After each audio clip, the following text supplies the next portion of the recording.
Who wants to go first? Don't jump at it. I can go Anyone unless else you have are, the same Caroline. one? You Go, go, Carly. Carly, this time. Okay.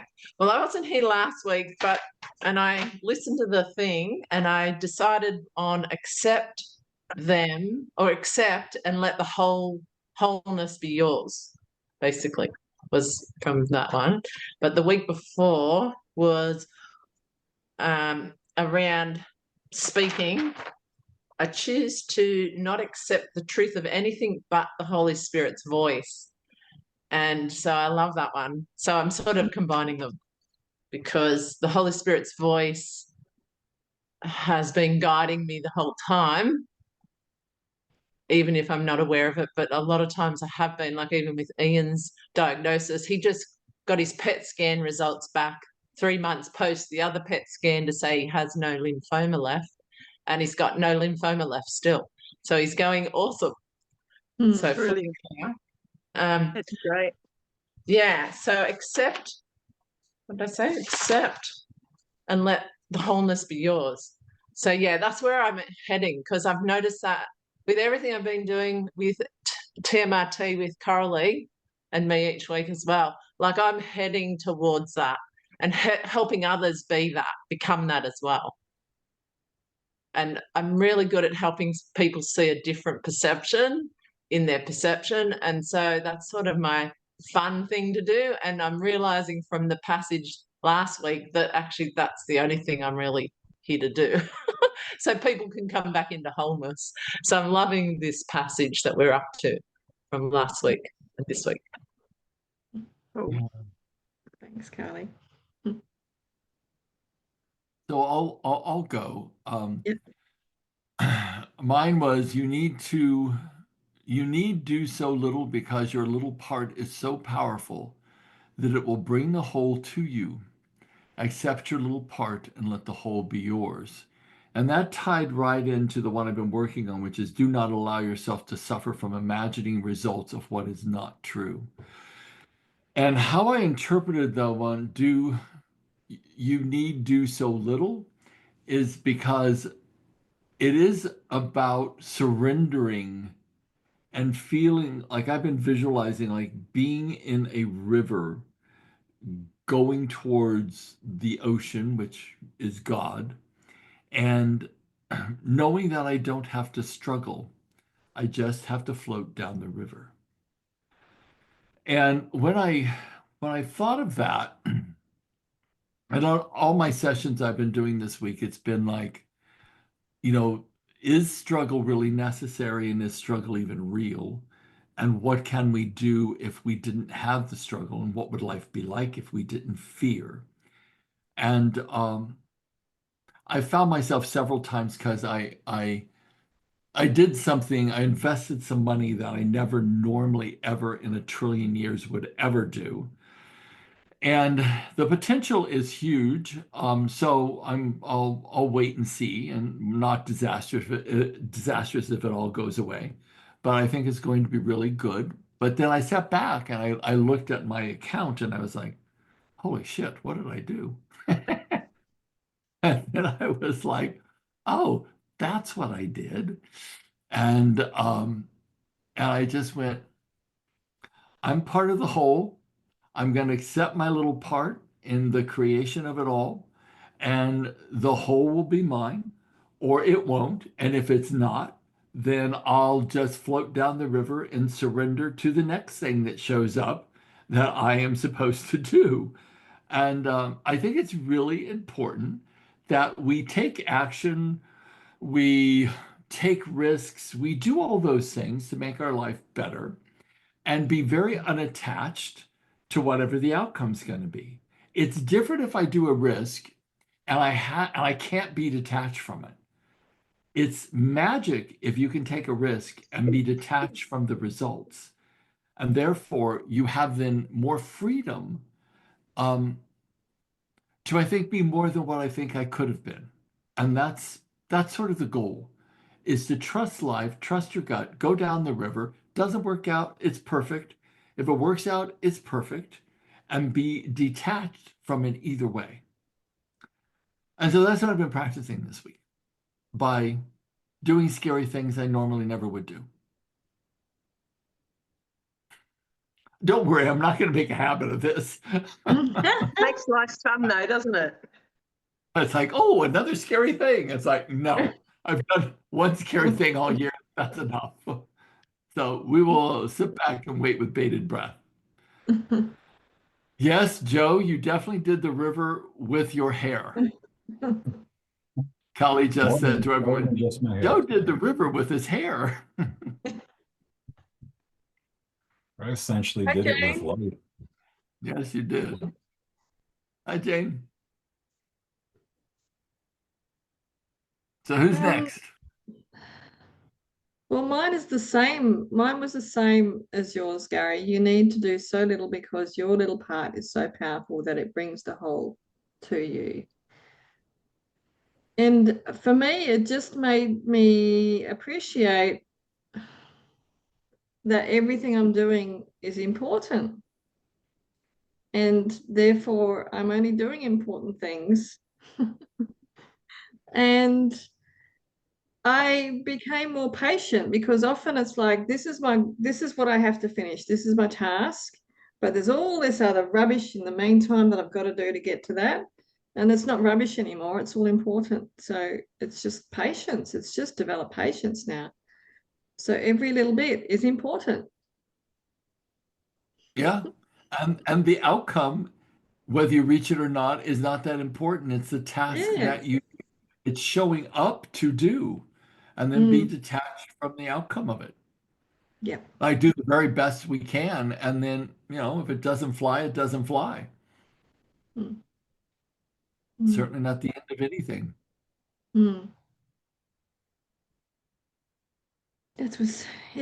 That's mine. Coralie, you look very contemplative, which means you must be getting ready to speak. So I did the same one as you two did. Yeah. So I found it quite peaceful because I didn't have to sort of do anything scary, though I have done lots of scary stuff.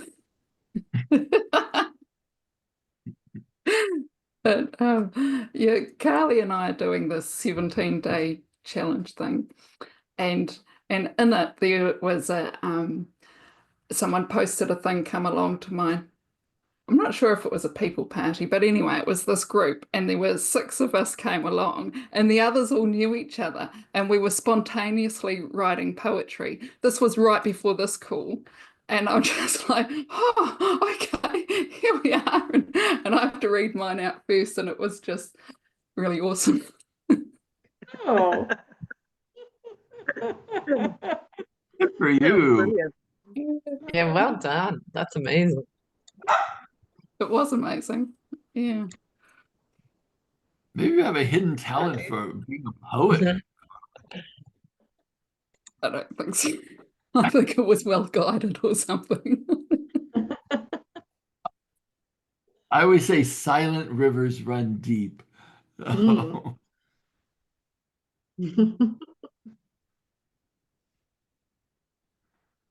Linda, you want to share? Sure. So mine was, you do not have to seek reality. It will seek you and find you when you meet its conditions. So I haven't been seeking, and I've been having a great week. And I've met a whole lot more people this week as well. And so I guess the fun this last week has been about meeting new people and pretty much meeting somebody new every single day. And that's actually quite good fun because you're setting yourself a challenge to meet one new person every day. Not always easy if I'm at the office or I'm at home on my own, but I don't know. I'll figure it out more and more as I go along. Yeah. But it's good. It's fun. I'm enjoying it. And I'm feeling that I I am letting things go more rather than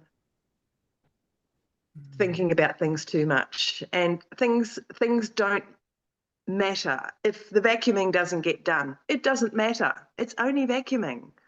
You know, if I want to go and see somebody or spend some time with Swabby or go down the beach or what have you, that is more important because that's life, not vacuuming the bloody floor. So, you know, it's about accepting that and just allowing that to go. So I'm thinking that I'm working toward my sentence. Yes, you are.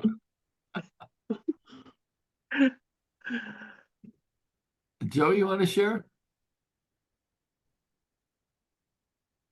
I shared the same phrase as many of us on the call.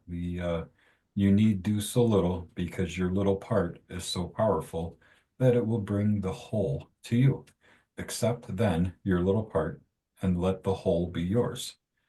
And as I said a moment ago, I've kind of just stopped doing a lot. I come from an upbringing where you always had to be doing something. It didn't matter. You had to be doing something. So to be able to relax and rest and do nothing for me is terrifying. I don't really know how to not do anything. To just sit around and stare at the sky all day, I would love to, but I don't know how to.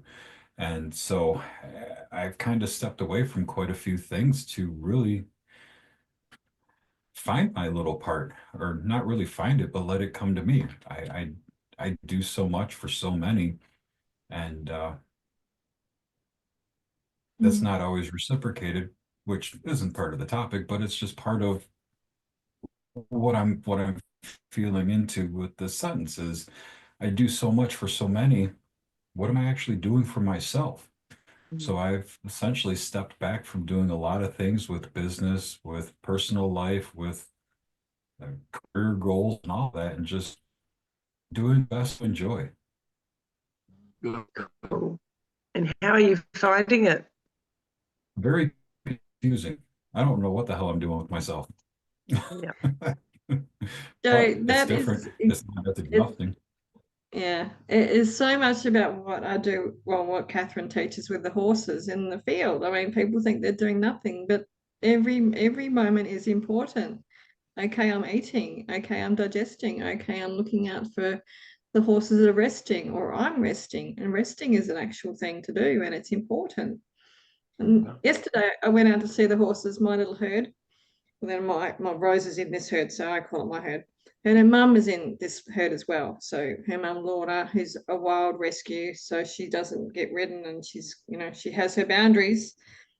But she saw me standing in the paddock and she thought I was doing nothing. So she marched over and said, "Here, scratch me here." And that was important. That's a lovely little part. Yes.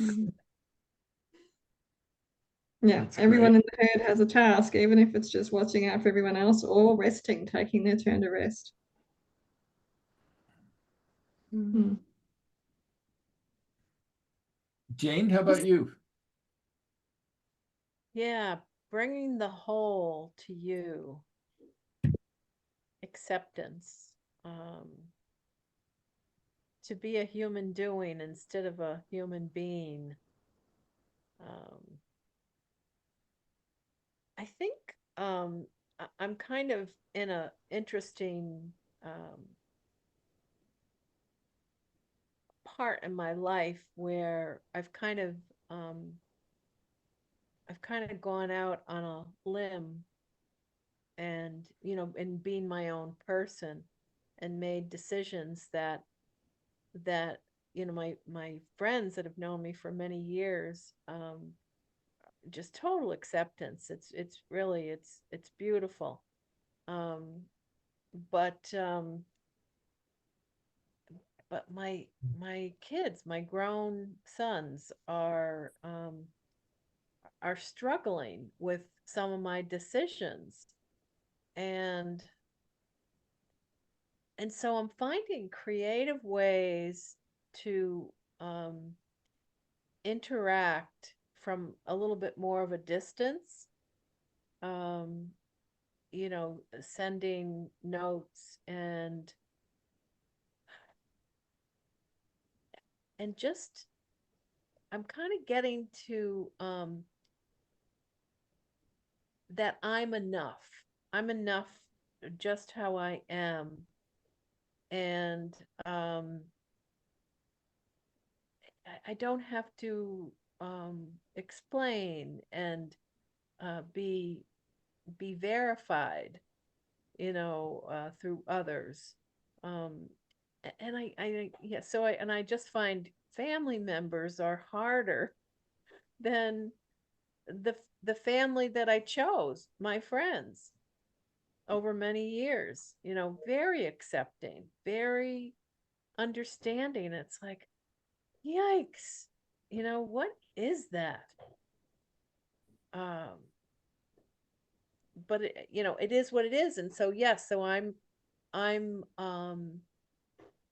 just letting it be and feeling the love for those family members that are like, well, this isn't right, or that's not acceptable, or we don't understand this or that, the judgment, right?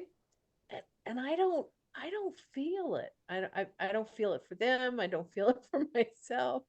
And it's like, how do I tell you that, I don't know what do you know what's important in life? So, but I'm staying the course, and it's just an odd place to be. But it's a good place. Uncomfortable, to be comfortable with being uncomfortable, Mm. So I'm glad to be here. Glad you're here too, Jane.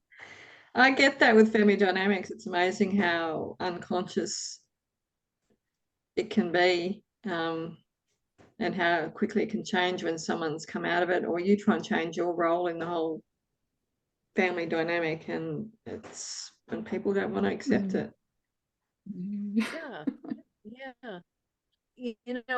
I am, let me just, excuse me, ask a question. I'm kind of curious. What I find in the United States is I feel that women are held and mothers are held to a higher standard. And we're not given a pass. We have to be, I find that mothers have to be a certain way, and we can't step out from the mainstream without judgment or repercussions or what have you. And is it that way in Australia, New Zealand, would you say? Do you feel that? There's still a difference in the way that women are treated. Definitely. Okay. Yeah, it's not all, yeah, there's still plenty of There's a long way to go. discrimination, I suppose. There's always going to be a long way to go. All right. Well, thanks. When the Thanks, decision Jane. makers remain the same, it's always going to be the same. I feel like if I were in France or Greece, or I don't know about Italy, but where people are more of a live and let live. I think you can find that anywhere, from experience. Having been to 13 schools in my first 7 years and then traveling a lot after that as well, that it's very, they're not, it's, yeah. I don't know, and having different socioeconomic groups that I've grown up in as well, and living in a caravan, obviously you meet a certain group of people and people want to write them off, but that was me and it's not me anymore. So it's like you can change. And somehow my family did stick with me, but my sister not so much. I I think you just got to do your thing, Jane. You do you, Mm. and your family just have to come on board. You know, Right. they have to come on Yes. board, or you leave Yes. them Yeah. behind. And you can love them from a distance as you're doing now. Right. Yeah. Well, thanks for sharing, and again, bringing the whole to you and feeling whole enough to know that it's that wholeness that we're bringing to ourselves is us. We're Mm. whole. We're complete. We're enough, right? Absolutely. And when so it's like attracts like attracts like, the magnetism, we attract who we are, not what we want. So Yes. Yes. I think also we're a new demographic, the postmenopausal women who have, now that we have rights and power and our own money, then that means that it's new. The society's not used to us yet. We're not used to us yet. Good point. Yeah. Mm. Yeah. Because it's quite a big shift, really, when you Mm. look 100 years ago, women couldn't vote and couldn't own anything. Mm. Yeah. Yeah. Mm. Well, it was in I think it was 72 or 73 that a man had to co-sign for his wife Yeah, in the right. United States Yeah. Mm. for a car, for a credit card. Yeah. Mm. It's like, wow, Yeah. how about Carolee, that? could you Go say ahead. that again, Carolee, in those Sorry? words you just used? Could you speak what you just said again? I was saying that we're a new demographic, women, postmenopausal women. So once we get past being able to have babies, then we become sort of a different creature. And then and now that we're becoming people who have power and resources, that I think it's amazing for society, because then we can all be more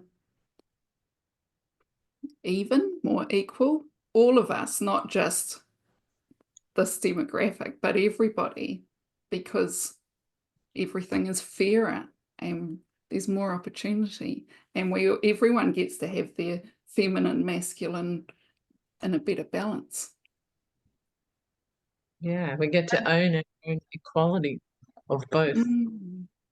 I love that, Carolee. I'd love to hear you say it again, but I don't want to interrupt the class. Maybe tomorrow we'll do That that. was gold, and I reckon that's your direction. That's amazing, of your purpose of helping people. I think culturally we've had this, few hundred years of industrialization where all our roles have just been simplified. You fit in a little box and that's it. But Gary, with your experience with native cultures as well, the elders have always had a very important part, male and female, which we don't appreciate anymore. Right. Now, as soon as you don't work, you're no longer a functioning part of society with our industrial age. But that's changing because we're retired. We can retire and still function, and we still, with our extending our lifespan, that we can still function and create a lot more value to our societies now than we could, 100 years ago, where if you didn't work because you only stopped work because you were broken, basically. So therefore you are devalued. Whereas now you can retire and you've still got 20 or 30 or more years left to do something valuable. And there's all that wisdom that we've all accumulated over that time that that is just, it's not going to waste anymore, I don't think. we're going to make sure of that, aren't we? And I loved what you just said, V, because what Joe's doing is sort of that example. Like he's going in and recalibrating where he wants to head with what you just said for himself moving forward. So he's going back into himself rather than helping all these other people to navigate what that'll look like. And so you just sort of said what you're going to be doing, but he's doing it now to unpack it now so he can see his truth unfolding on what he needs to bring in more Well, I've value. already been broken down by the system and gained lots of wisdom. So I'm just starting that, sharing the wisdom a good 30, 40 years before my peers. Yeah. Yeah. That's where the age is like, yeah, some people get to 60 and they haven't lived a life as well. So, yeah, age just really isn't that important, is it? It's only a number. Look at that. I have 3 of them. I'm going to shave my hair so I look younger. Yeah, do it. Come back next And week, everybody maybe- shave maybe- their head. That would be interesting. Do you think we should start reading? I do. Maybe be time. But I think Thank- it's been a thank you very for the valuable detour. conversation too. Yeah. No, thank you.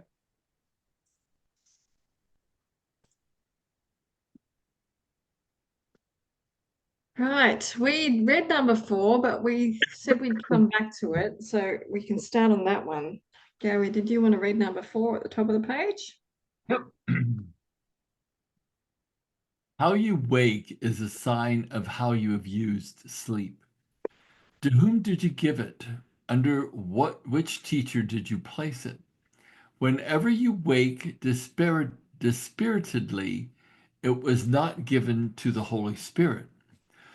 Only when you awaken joyously have you utilized sleep according to his purpose. You can indeed be drugged by sleep if you have misused it on behalf of sickness. Sleep is no more a form of death than death is a form of unconsciousness. Complete unconsciousness is impossible. You can rest in peace only because you are awake.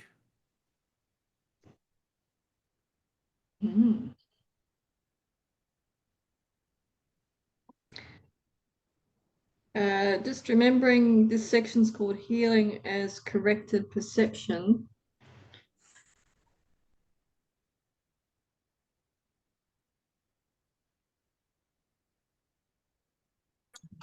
I love this one because like going to sleep the night before, even in normal sleep, you know how you could set the intention that your dreams might show you more of your purpose, or your soul will give you a new perception on something that you're in conflict with.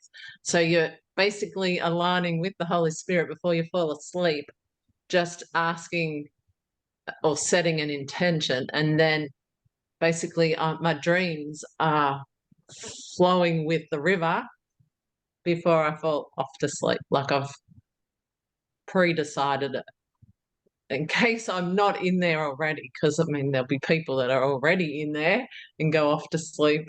I think that's why I love Gary's 5 statements, because they're honed in on with TMRT, they're honed in on already my soul speaking to me. So if I go off to sleep with those 5 as the last thing I do, I'm already in alignment with my soul speaking to me, and I'm in that alignment while I'm sleeping, and then I'm engaging what's coming through in my reflection.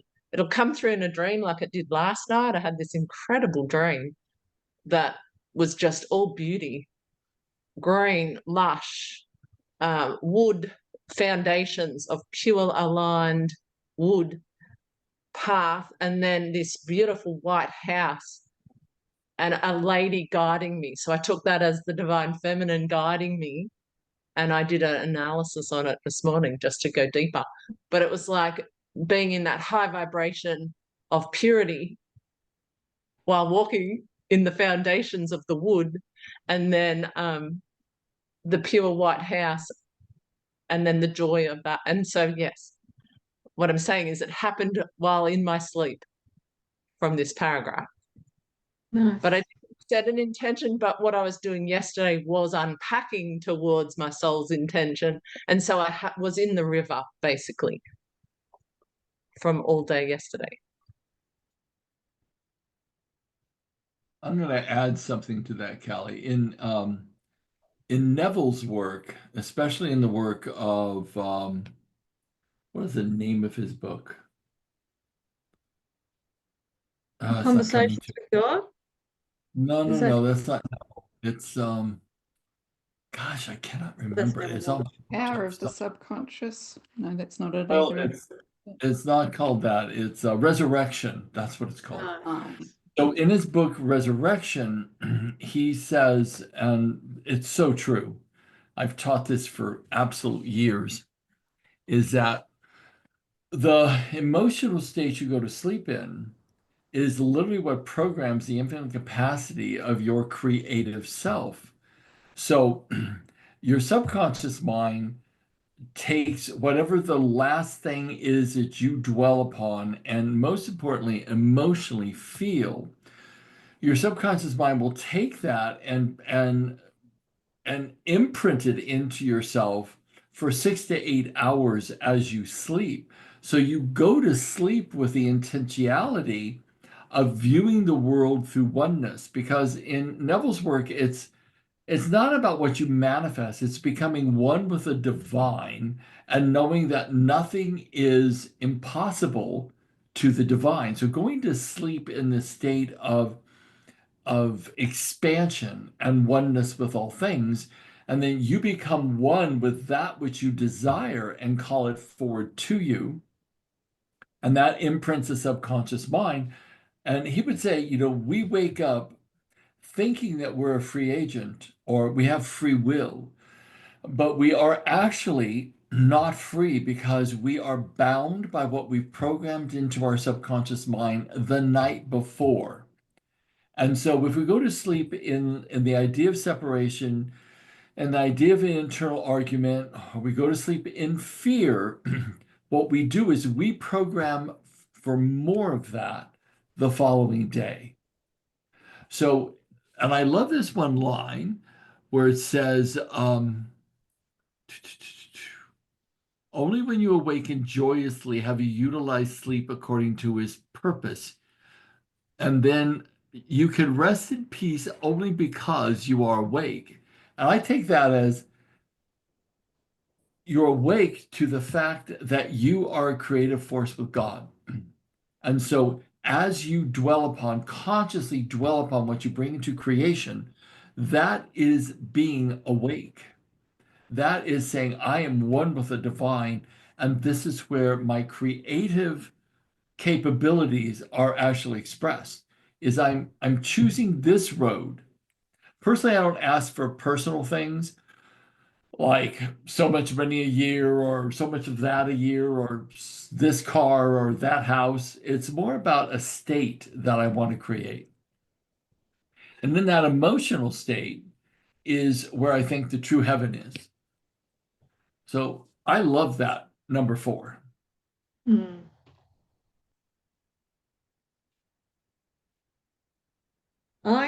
I don't have a clock or a watch or anything. All I have to tell the time is my computer or my phone.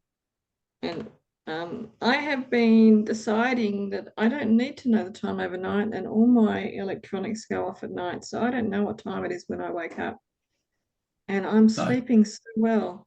And I know the cats won't let me sleep in, so it's fine. That's why I don't have cats. Dogs are just as bad, though. Dogs are worse. I don't have those either. I actually have birds that dance on my roof and it echoes loudly into my bedroom. Plus, it sounds like a woodpecker sometimes is just tapping on the side of my house. So nature doesn't let me sleep in. It's amazing how small they are, how much noise they make. Right? Yeah.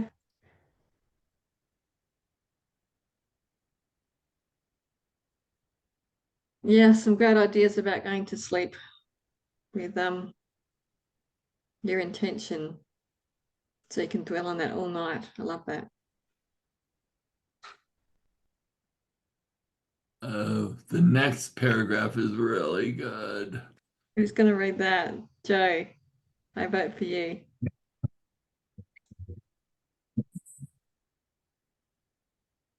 Healing is release from the fear of waking and the substitution of the decision to wake.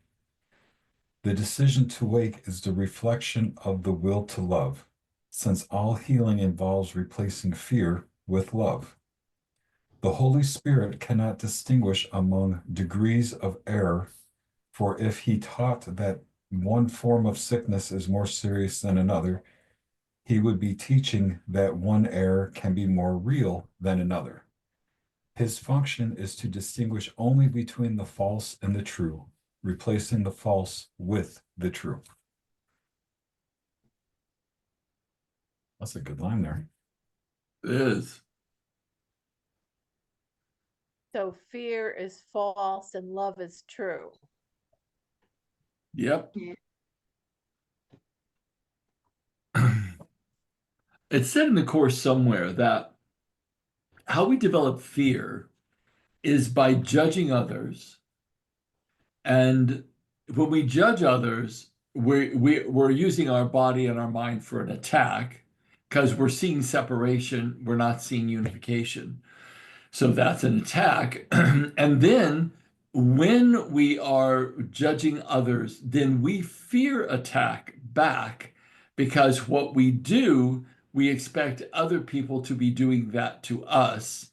So all condemnation ends up being self-condemnation. And then all fear develops out of our initial attack of another in word, thought, or action. When we stop judging and condemning others, we grow less fearful.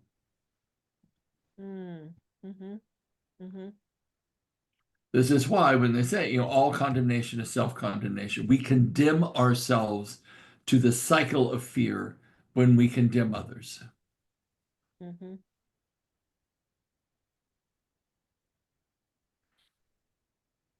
So you see what you believe. If you believe that someone's trying to, if I believe someone's trying to hurt me, then it's almost a self-fulfilling prophecy, isn't it? Yep. Yeah. Yeah. And But that's every morning I definitely wake up, I tell myself it's another day in paradise. Read it. Yeah. Do you go to sleep with that one as well? After paragraph 4? I go to sleep just giving thanks and gratitude for all of the amazing things that have happened in the day. Because as we know, I don't view things as good, bad, positive, or negative. It's all an experience, which helps me to release judgment and just say, thank you. Yep.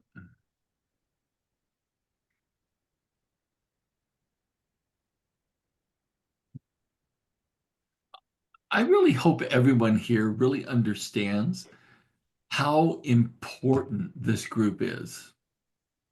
Because I think that what we do every Tuesday night is so vital. It's so vital to me to keep me on track, to keep me in the truth, to remind me of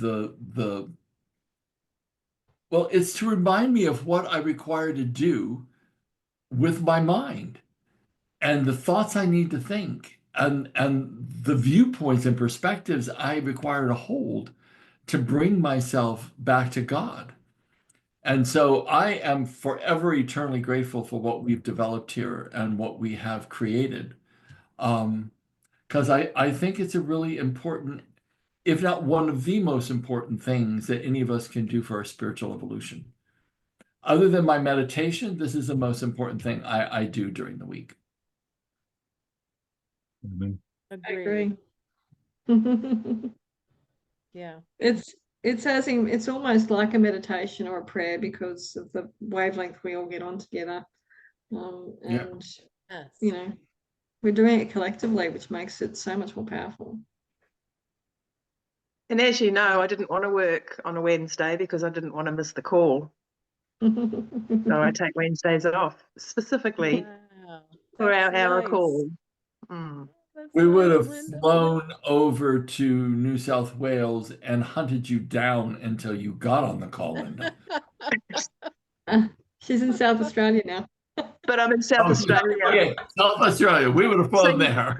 So you would have been searching for a wee while, but you would have found me eventually.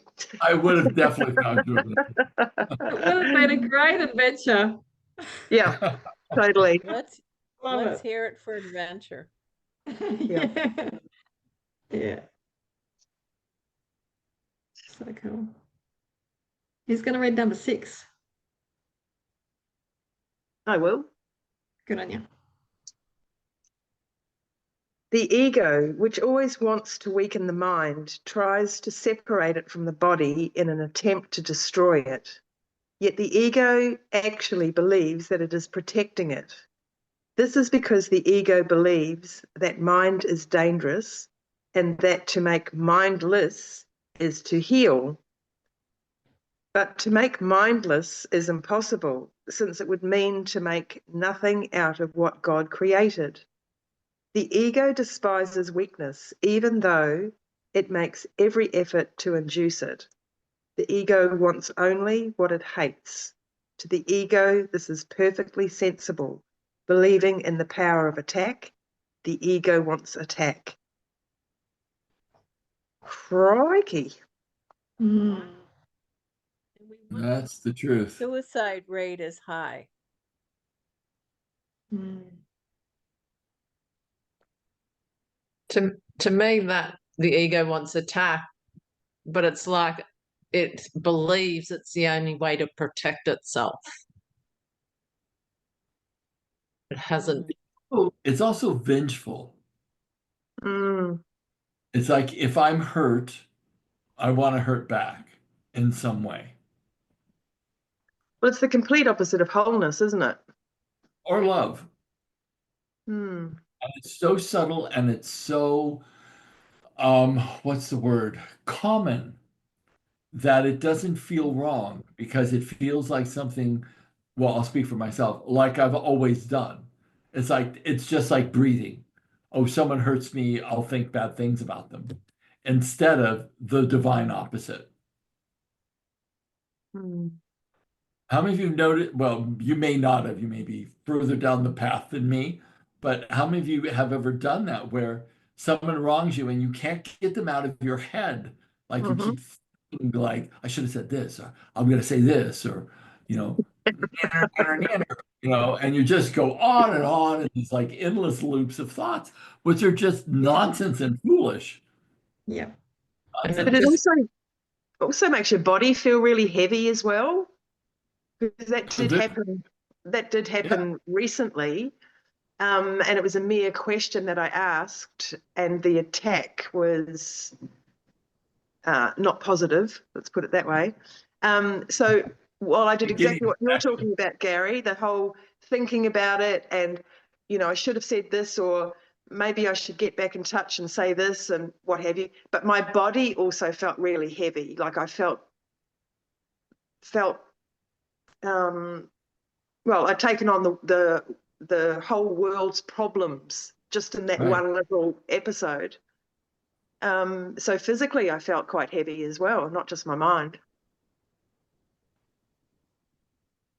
It is a disservice to every cell of our bodies.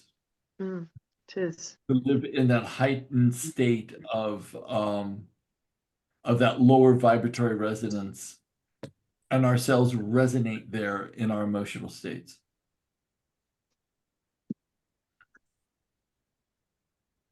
Yeah, Joe. That's very true. Gary, Joe. you missed the conversation last week where I was sharing how our local Chamber of Commerce has imploded last week. And I'm the treasurer, and I was 5 people have resigned and 1 was appointed. So you can kind of guess who's at fault or who created that situation. And people are still bitching and whining to me about this person because he's created so many He's just burnt so many bridges around our tiny little town. But over the last couple of days, I have just been thinking how grateful I am because now I've let go of something else. I've let go of the treasury role in that, which was taking up a lot of my time and didn't feel very productive. It was just an obligation whenever it came up. And I had the same feeling, Linda, from just doing that. Doing the work was just, I felt heavy. It just wasn't sitting right. It wasn't something I needed to do anymore. So this is how the universe has created the door for me to exit. It wasn't pretty, but I am so grateful to this toxic person for creating this doorway to open. So there's no need there's no need to have any conversation about that anymore. And I don't need to justify myself and I don't need to hear the other side. I just feel grateful that it's happened. Well, if we view everything as perfection, like everything opens a door or closes a door, and it tells us and gives us an indication circumstantially in the river of life that this chapter, this karmic loop I'm in with this person is done. And so because they act badly, I mean, do we judge that or do we go, oh, it's just an indication from life that this karmic loop's done and in my body I feel complete. I don't have to participate anymore. What a blessing. Thank you for being such an asshole. And now I can just go, I'm done. Yes. I didn't I? But anyways, the truth of it is we may think that, but in the slipstream of life we can have, what if we had no condemnation to that person and we just went, oh wow, this is a great indicator that this is about ready to be done. What a blessing. Yeah. Now, if we can have that be our first thought, which is the objective, Mm. to have it be our first thought instead of like weeks later, we finally get to, oh, what a blessing after I just Yes. called him every name in the book in my head. That's the objective, is to have that realization sooner, faster, less processing time. Exactly. I love that, Gary. The karmic loop is done. That's so helpful to me. That really spoke to me. Thank you. Yeah, I mean, I saw my father for the last time before he died. And when I left that meal, Robert and I, with my father's wife and him, we left that meal. Robert looked at me and said, are you okay? And I said, I'm fine.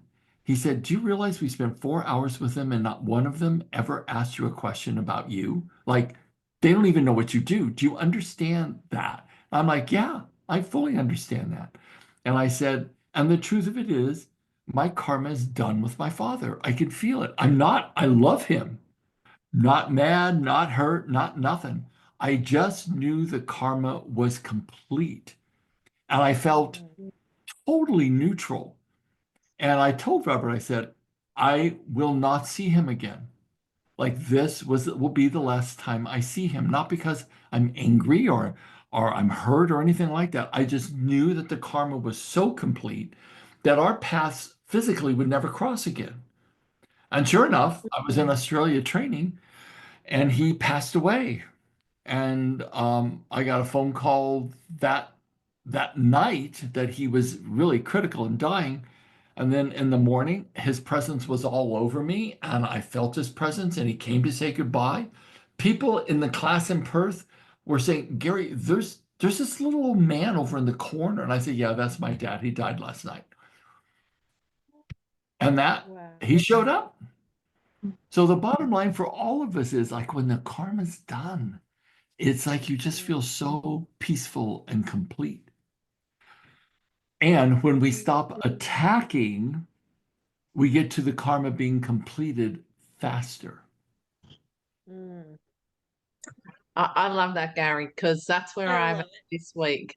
Because my dad's 86 and he's making new choices that are changing the entire family structure because mum passed a year and a half ago. But I've got the opportunity to complete the karma through the expression that I never had as a child, and I'm going to cry because like Caroline knows the last story from last time I spoke on it. basically, I know that this will complete the karma. And it's almost like I don't want it to complete because he may then, his life might be completed. This could be. So I actually know that. So for the last 2 days, I've been churning it because with Mum, it was completed. Like with her 12 weeks in hospital, I completed our karma. As in, I did certain things that I knew were like a forgiveness thing, but the whole completeness of our whole thyroid karma. And so I knew that that was the last time I'll ever see her. When she passed, I was in total knowing that that was it. And so I feel like this last piece with Dad, now Mum's passed, is you know how you don't know. I don't know if this will be the end of him when I do this karmic completion, because he then doesn't have to be here anymore. Or he's going to start a new chapter while he's here, and I have to witness a totally demolishing of what our family used to look like with his new choices. So I'm on the precipice of, and all it takes, all I need to do right now is have a conversation with him about something specific. And I'm on the fence because I can see, well, I can't see, but it could be either way when I have this conversation. And Can so I share something with you, Kelly? yeah, but it's going to heal me. I know that that'll be the last thing that will have healed from my childhood with him when I have this conversation. And so I'm emotional because it's really fucking important to have this conversation before he passes. And so I really want to. And even this morning, I'm like, well, I've got to come to this frigging call, or I can go and meet him at lunchtime, which it's now lunchtime, or I'll do it tomorrow. And I don't want to keep putting it off because who knows what will happen between now and tomorrow. And so even after this call, I've got to ring him and organise to connect with him because I want to do it face to face. I want to do it with him. The thing I wanted to share is that his going or his staying, you're part of that karmic bond, but you're not all of it. He's got karma with a lot of other people and a lot of other attachments that he may have here. So you're completing with him. He may live for another 25 years. So it's not up to you that will determine his staying or his going, but it's up to you to complete that place in your heart with him so he can complete that place in his heart with you. So by doing that, it frees him to be able to experience and to complete other karmic loops that may be really binding him in an unhealthy way. So when you do this clearing with him, know that he may be here for a very long time, and his life or his death has nothing to do with your completion. This is for you. Yeah, exactly. I understand that, but I also have this like, oh my God, will be the first time in all my life that I've got to speak on this because this is the final thing of the father word that needs to be spoken out loud while he is here. Because my whole childhood, he never ever heard us. He never accepted our emotional state. He doesn't like people crying. Here I am crying. He would never have heard me. We were seen and not heard. And basically, he would have just been an angry person if we spoke and he heard us. He would have told us to just shut it down. And basically, we wouldn't have been allowed to have that relationship with him of quality emotional communication and engagement. And so I finally get to do that, finally, unpack that for myself. And it's all for myself because that's what I'm here to help people with. Yeah. Long overdue, and I just am 100% supporting you on this side of the pond Yes. to do that. Absolutely, Callie.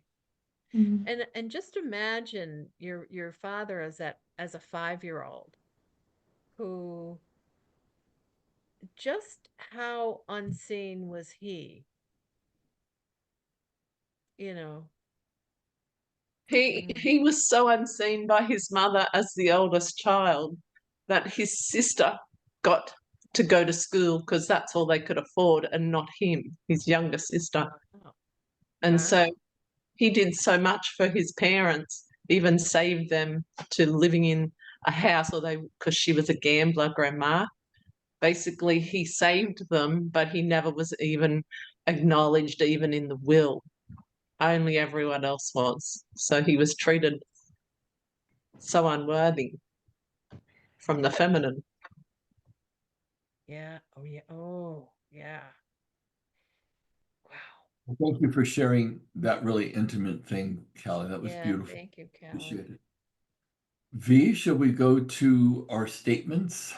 Yes. Yes. I've got mine. We haven't done many paragraphs, so it's not that many to choose from, but there's still so much learning that we do. The decision to wake is the reflection of the will to love, since all healing involves replacing fear with love. Yep. That was mine. Who else has got that one? That was mine. I just shortened mine. I just said all healing involves replacing fear with Yeah. love. Callie, there you go. All healing involves replacing fear with love. Be absolutely the love you always are, and show up with your dad in that way. And he may cry. Yeah. I'm actually expecting that, which makes me a little nervous as well. Well, it'll be great.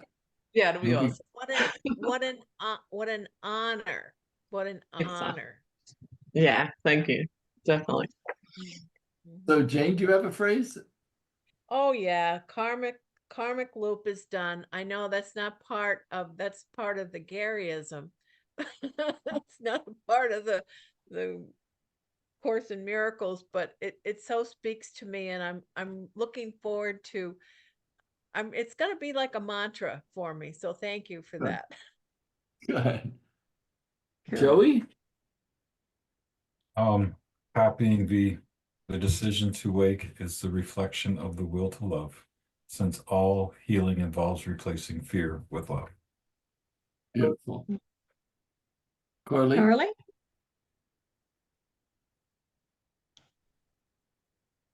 Yeah, I think I'm going to take that one too.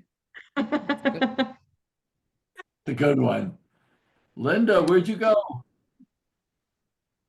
I'm here. Sorry, I've just had to go out though. So, Yeah, but yes, going I do fishing. have mine. Yep. Hey, Let's going do that. fishing. That would be good. Sorry, let me just bring it up here. The decision to wake is the reflection of the will to love, since all healing involves replacing fear with love. Yep. We're all on the same page. What about Carly? Carly, have you shared one?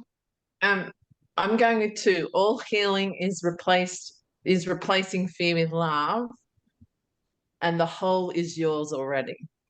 Beautiful. Lovely. God bless you all again. Oh, by the way, Thank you. I'm going to be missing a few Tuesdays. I'm going to Okay. be traveling next Tuesday, and I have to train the following Tuesday because that's the only time all these students, that's the only time they could all coordinate to be on a call. So I won't see you for 2 weeks. I will miss this dearly. I'll be back after that. Okay. Enjoy, Cool. guys. Enjoy. Yes. Everybody. Thank you. Bye. Bye. Bye. Bye. Everyone.